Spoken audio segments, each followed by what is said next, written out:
It's World Refugee Day. It's World Refugee Day, and I'm here with my friend Mubarak Shah, who currently lives in Indonesia. Mubarak, can you tell us a little bit about yourself and who you are? Yeah, thank you for the time. It's nice to meet you. My name is Mubarak Shah. I am originally from Afghanistan. I have been living in Indonesia since April 2014. That is a long time. Before we get Yeah. to how you wound up in Indonesia, I'm just going to ask you some questions out of the blue that Stephen and I came up with to break up the monotony of constantly asking the same questions. And begin with, is there anything that you are very bad at? Yeah, there are so many things that I am bad at, especially dancing and singing. Yeah, those things that I'm really bad at. And what is your favorite color? There are many other. Oh, sorry, what? Yeah, there are many other things also. I'm not. I'm bad. Yeah. What is your favorite color? Actually, my favorite color is blue and white. Blue and white. What is your favorite food? My favorite food is kabuli. I think you know. It's especially Afghan food that maybe you have tried in Toronto or in Canada also. There are many. No, I haven't. Spell it. Oh, okay. You once you try in Canada. I mean in Toronto. There are many restaurants. I think. Wait, can you spell it? H-A? Kabuli. Oh, Kabuli. C-A? Yeah. K-A? K-A. Yeah. B-U. Kabuli. Kabuli. Oh, I might have had it. I'm not sure. Okay, so your favorite food is Kabuli. Yeah. And what, last question of these ones, what is your dream job? What would you like to do for work if you could do anything you want?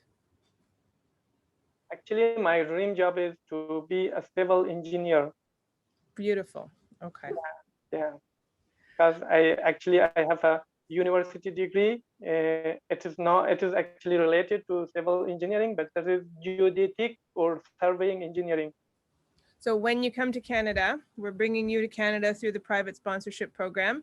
When you come to Canada, you're going to become a civil engineer.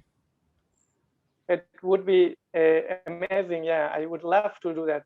Okay, amazing. All right. Yeah. Can you briefly talk about your story, how you came to be in Indonesia? Actually, it's really hard that I faced many challenges. I had suffered a lot when I left my country. To leaving our home land, it's not easy. So you're from Afghanistan. I'm not sure we mentioned where you're from. So yeah, I have been mentioned in, I think, yeah, I'm from Afghanistan. When I left my country in 2014, I passed through many countries like India, then from India to Malaysia, from Malaysia by boat, a small boat that it's really, it's still, when it comes in my mind, I get shocked because it was a small boat, but we were about 22 people in a small boat. All the night we have passed from Malaysia to Indonesia. But it was really risky, and no one put their life at that risk, but we did because we had no choice. We have to pass the journey. Yeah. Okay. And you had to leave Afghanistan because the situation there was terrible for you, right? And how? Yeah, actually, go ahead. Yes. I think many people know about Afghanistan, that what's going on, especially for the Hazara people. We are a minority group tribe in Afghanistan that we have been targeted, killed, massacred since a long time ago until now. If you see the news, if you look at the news, every day we have been killed, we have been targeted. Our school and our wedding party and in shopping mall, nowhere is safe for Hazara in Afghanistan.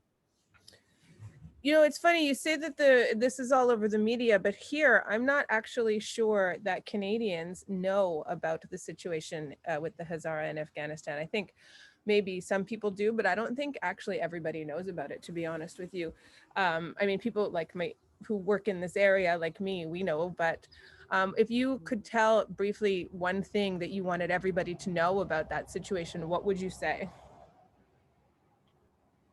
I would say to the people, please see or watch the news, what is going on in Afghanistan.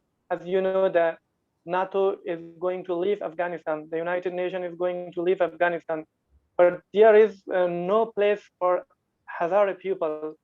Since 100 years ago until now, we have been targeted, we have been killed, we have been disputed around the world. We have been genocide. Genocide is going on in Afghanistan nowadays. As you know, recently, the Taliban in the unknown organization, or we can say a group, they have been attacked in a school, girls' school. They have killed 85 students, and more than 200 have been injured. And recently, they killed 8 mine cleaning people, that they are helping the Afghan, that no one be injured, but they have been targeted Hazara among the team. They're trying to find only Hazara they are trying to kill. This is one thing that I would like to tell all around the world. Please just pay attention and see what is going on in Afghanistan, especially for Hazara people. It's important to know what's going on in the world, and I think a lot of people, I don't actually know about everything that's going on everywhere even. So that's good to know, and we're sorry that your people are going through that. Can you talk about how did you hear about the Canadian private sponsorship program? How did you hear about us? Actually, it's interesting. I have been in a detention center about 4 years. It was in 2016. I was trying to find a way how to get out from this detention center, how to get out from Indonesia. I found a little information about private sponsorship of Canada. But on that time, most of the refugees from Syria and from Iraq, from Egypt, they have been sponsored. I had no refugees from Indonesia or from Afghanistan. Then I try to find a way that I contact with many companies that they hire through job. I try to through job, I can find a way to get to Canada. But a few days later, they call me back, and the first question that they asked me was, how many years do you have experience in your field? I said, sorry, I have only a few months. Then they have not accepted me. They said, sorry, this is the rule that we cannot accept you. Finally, I give up. It was in 2018 when I released from detention center. I became friend on Facebook with Stephen Watt. So Stephen was your first contact. Yeah, he was the first contact that I saw him, that he was helping with refugees. He was going to airport to pick up the newcomers especially from Syria. Yeah, he's busy. Yeah, he was so busy, and he was helping it. I thought maybe one day he can help me too. Yes. And finally, it was in 2019. I became friend with you and some other Canadian friends like Laura Beth and Mona, with George, with others. Yeah.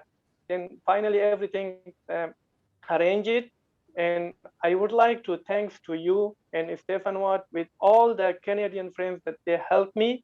And I owe you. I will not forget your help. It is so much to me. And one day I hope I can repay.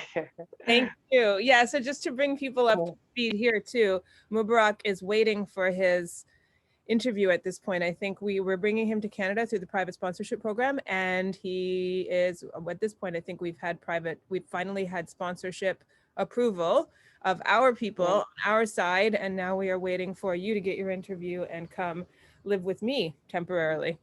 Yeah, I cannot wait to meet you. I know, right? In person, finally? So just finally, what's your situation like now? How are you living currently? Are you okay? What's your life like? Actually, if I talk generally, the refugees are not in a good situation in Indonesia. We are all waiting for a long time, about 6 up to 10 years, with most of our friends or refugees in here. They leave their country, they leave their families and their children. It's really so hard for them. Every day and every night, they are just thinking about their family, what is happening, especially in Afghanistan, in Sudan, in Somalia, in other countries. Um, for refugees, as you know, in Indonesia, the government of Indonesia, they have not signed the UN Convention in 1951. That's why they don't have a specific rule about refugees. We have many restrictions that we are not allowed it to work, we are not allowed it to study, we are not allowed it to move freely from one city to another city. Even we are not allowed it to ride a bike, a motorbike, or drive a car in Indonesia. That's why all those things brought for all refugees frustration, stress, and they think this is the end. But I am a person that always thinking positive. I'm always giving hope to my friends. This is not the end. Please be strong and do daily exercise and learn some new things. This will be end up, you will be free. This is the things that I can do for now. Beautiful. Well, I hope we get you out of there sooner rather than later. Thank you so much, Mubarak, for your time. Thanks to every one of you. Thank you so much.